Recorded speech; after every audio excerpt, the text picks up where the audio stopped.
do you think I've been doing? 10 million.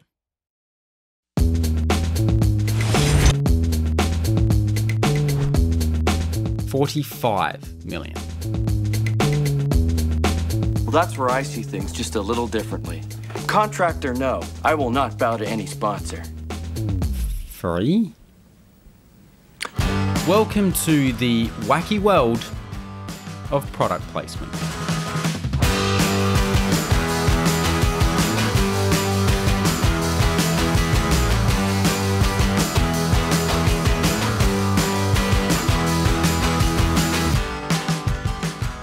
To work out how we got to here, though, we got to go back to where it all started.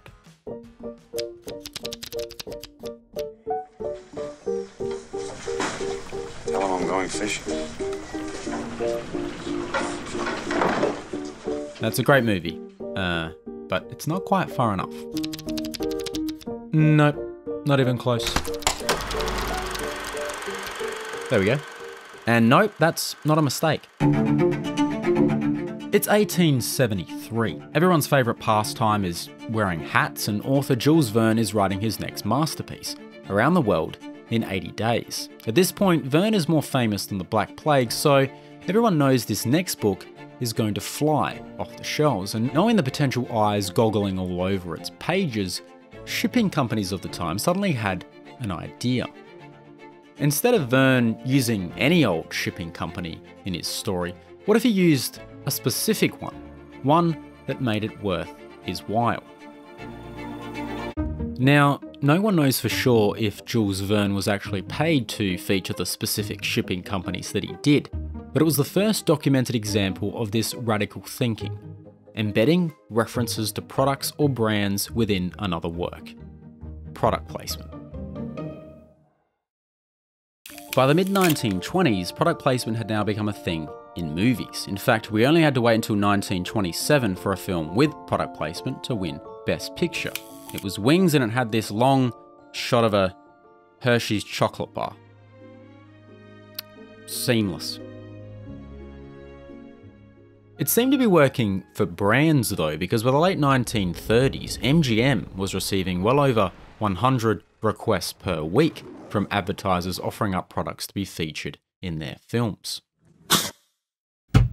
Jump all the way to the 50s, and things have escalated. Independent product placement companies are now a thing, whose employees spend most of their day canoodling with Hollywood producers and prop managers. Sponsoring stuff also gets popular.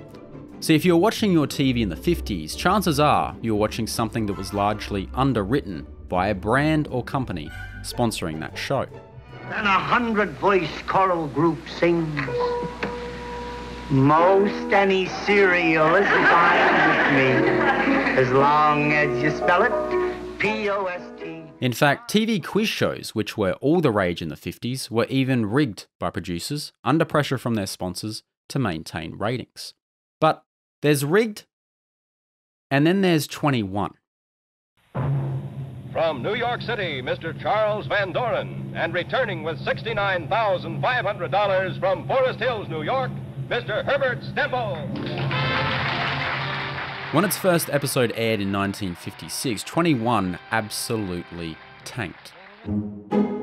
The show had no real gusto, and the contestants struggled to even answer questions correctly. Almost immediately after the credits roll, producer Dan Enright gets a call from Chateau. They're the show's sponsor, if that wasn't obvious. And they're not happy. It is in that moment that the producers decide to rig 21. But this show wasn't rigged. It was straight up choreographed. This is actually bonkers. Contestants were chosen as if they were casting for a movie. They were told how to dress, what to say and when, and which questions to answer correctly. Contestants were even given stage directions, like when to pause for dramatic effect, and even when to mop their brow. They also turned off the air conditioning in the isolation booth so the contestants would start to sweat. Insanely, none of this TV quiz show fixing was illegal until 1960, which is why almost all popular quiz shows of the time were cancelled in the 60s.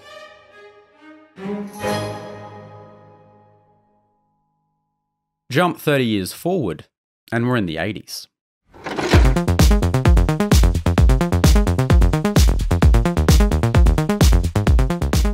Shoulder pads are in, mum, and so are product placements in film, like really in.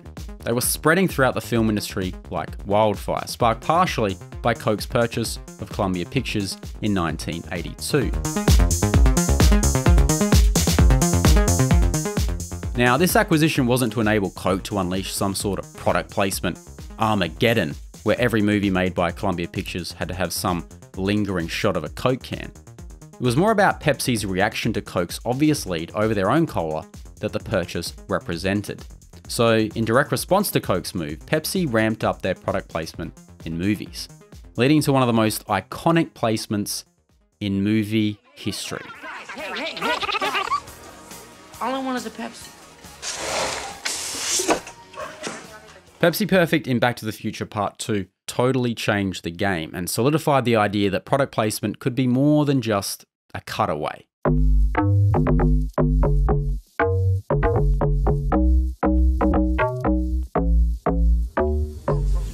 In the 80s alone, you had E.T. eating some Hershey's Reese's Pieces and Tom Cruise donning Wayfarers in Risky Business, and then some aviators in Top Gun. The 90s then gave us Nedry's nifty Barbasol shaving cream can with patented embryo storage compartment. It's cool and compartmentalized inside. You guzzle, that's great. And Nokia in The Matrix.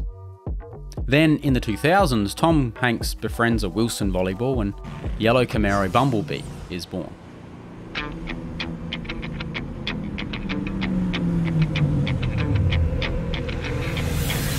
What? And all of these really paid off.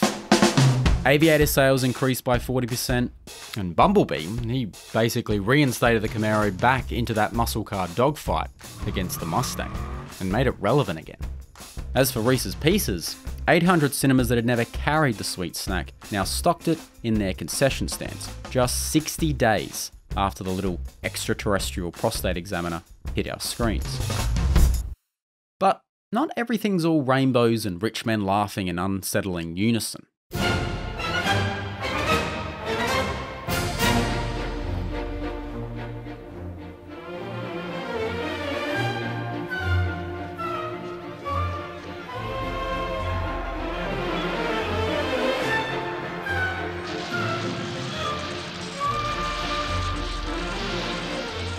You see, not every product placement is Pepsi perfect. Sometimes you get, well, yeah. Product placement isn't as easy as it might seem. Either that, or some brands are just really good at making it look really hard. Which brings us back to Wayne's World. As these memeable moments became more and more common, moviegoers got a little tired of these pretty innocuous ads. In front of their very eyes, film studios were seemingly commercializing the industry to sell products. So enter Wayne's World to help shine a harsh light on the utter nonsense Hollywood was dishing out. It's like people only do things because they get paid. And that's just really sad. I can't talk about it anymore. It's giving me a headache. Here, take 2 of these. And because of their brave work, horrible product placement is lost to the ethers of time. Right? Well. You like music? The pill. You know, the craziest thing of all, is that I've saved the best till last.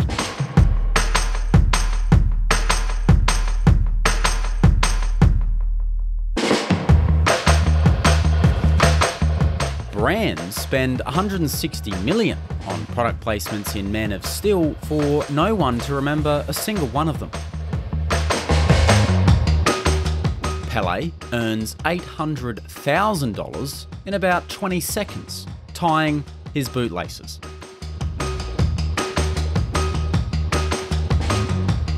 This is not product placement, but this is. Days of Our Lives is 2-part drama, 1-part infomercial. Except for these bad boys. Cheerios. Rebel at this hour? Is he reading his lines off of the inside of that Subway wrapper? Sweet onion chicken teriyaki with jalapenos and banana peppers. Now you put that with this, turkey BLT, bam! There's some serious culinary fusion. So how many of these did you order? 5. Bad guys can't use Apple products. Seriously. I don't know if I should say this or not. Apple, they let you use iPhones in movies, and this is very pivotal if you're ever watching a mystery movie, bad guys cannot have iPhones on camera. And this is hilarious and terrifying at the same time. Whoops, sorry, wrong video. I was meant to play this. Something's brewing at D&D. Wow! Al Pacino! It's not Al anymore. It's Dunk. Dunkachino?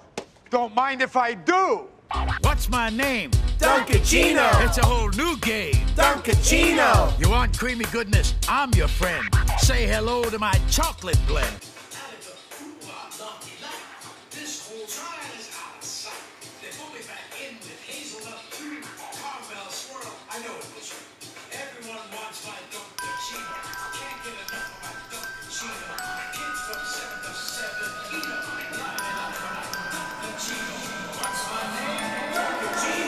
I know it was you. I know it was you.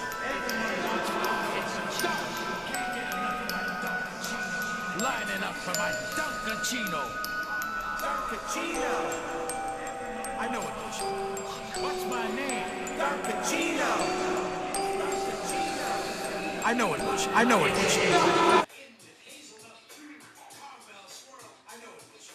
You know what makes this even better? Is the fact that there's a Twitter account called Daily Dunkachino that posts Dunkachino themed meme edits every single day of the year. Dunkachino? Don't mind if I do. What's my name? Al Pacino! It's not Al anymore. Al Pacino! The internet can truly be a wonderful place. What's my name? Something's So there you go. Product placement.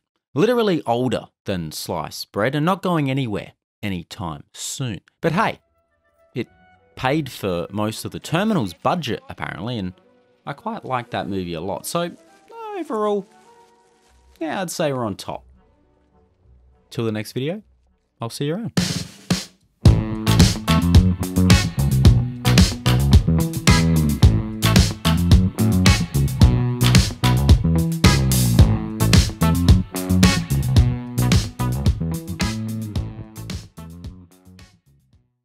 It's